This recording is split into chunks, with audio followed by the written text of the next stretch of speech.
नमस्कार, जल प्रणाम। आकाशवाणी लखनऊ की वायु तरंगों पर बन रही 100 दिवसीय जो मानव श्रृंखला थी, आज 101वीं यानी कि आज 101वीं कड़ी है 100 दिवसीय, और इसकी एक श्रृंखला बनाई जा रही है, यानी कि इसी के साथ और कंटिन्यू किया जा रहा है इसको। और इसमें आप सभी का स्वागत करता हूं मैं, रेडियो जल मित्र शोभित। और मैं रेडियो जल मित्र ऋचा। जैसा कि आप जानते हैं, इस कार्यक्रम से हम आपको रोज़ किसी एक जल योद्धा से मिलवाते हैं जिनका जल संरक्षण में उल्लेखनीय योगदान है। और आज हम आपकी बात करवाने जा रहे हैं इरफान शाह साहब से, जो कि अध्यक्ष हैं घरवास जोत रेडियो जल क्लब गोंडा उत्तर प्रदेश के। और आज हम इनसे जानेंगे, जो विषय है रेडियो मैकेनिक है, यहाँ रेडियो मैकेनिक से जल योद्धा बनने का रोमांचकारी सफ़र जो रहा है, इसके बारे में आज हम इनसे जानेंगे। इरफान जी, आपका बहुत बहुत स्वागत है प्रोग्राम बूंदों की ना टूटे लड़ी में।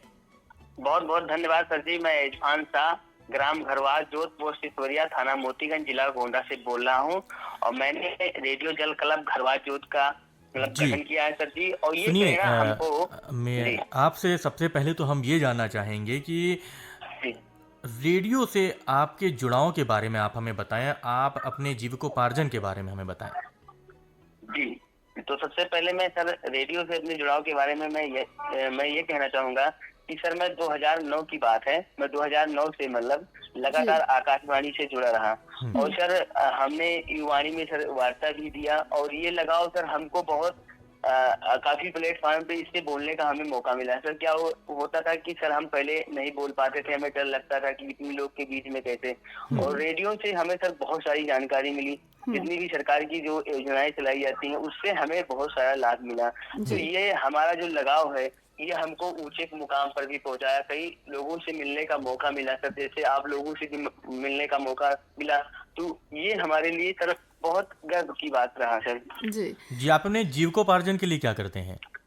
सर हम अपने जीविकोपार्जन के लिए सर हम एक कम्युनिटी रेडियो से जुड़े हुए हैं सर। जी। वहाँ पे मैं रेडियो से जोड़ने का काम करता हूँ, लोगों को बताता हूँ कि आप लोग रेडियो से जुड़े, वहाँ के कार्यक्रम को सुने। आकाशवाणी से जितने भी कार्यक्रम प्रसारित किए जाते हैं, आप वहाँ से जो भी कार्यक्रम चल रहे हैं जल संरक्षण के लिए या महिलाओं के लिए, कोई भी जो भी वार्ता आता है रेडियो पर, आप लोग सरकार की जो भी योजनाएं चल रही हैं वो सुने, इससे आपको लाभ मिलेगा।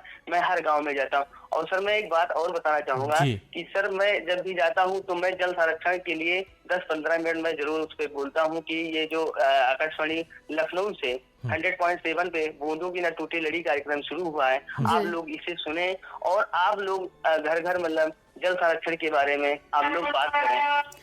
अच्छा इरफान जी, आपने रेडियो के बारे में जो बातें बता रहे हैं बड़ी ही रोमांचकारी लग रही हैं, लेकिन अब जानना आपसे ये चाहती हूँ कि रेडियो मैकेनिक से आप जल योद्धा कैसे बने, और क्या किसी रेडियो स्टेशन से भी जुड़े हैं आप?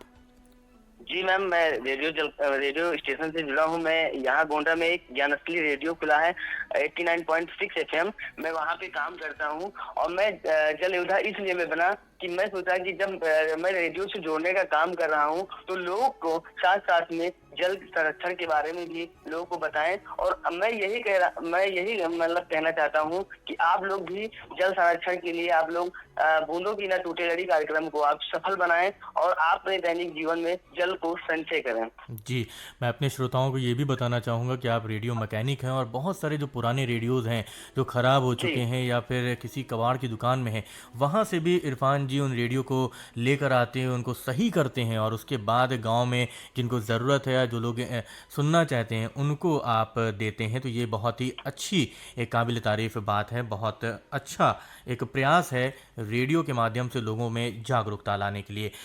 इरफान जी, आपसे जानना चाहेंगे कि घरवास रेडियो जल क्लब का गठन आपने क्यों किया, इसके माध्यम से जल संरक्षण पर आप क्या काम कर रहे हैं?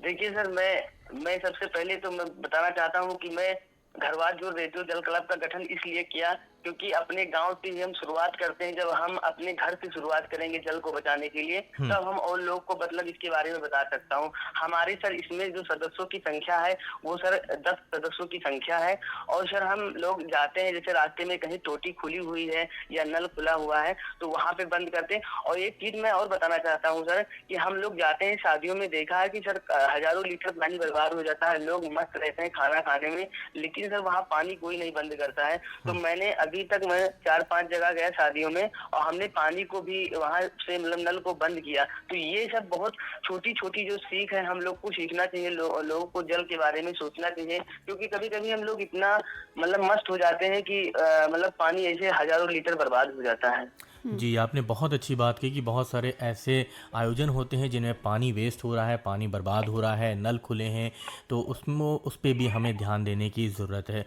बहुत बहुत आभार इरफ़ान जी हमसे जुड़ने के लिए और अपने एक्सपीरियंस बताने के लिए, और आप इसी तरह लगातार प्रयास करते रहें और लोगों में जागरूकता फैलाने का काम और वाटर कंज़र्वेशन के लिए जो आप प्रयास कर रहे हैं वो आप करते रहें। बहुत बहुत आभार।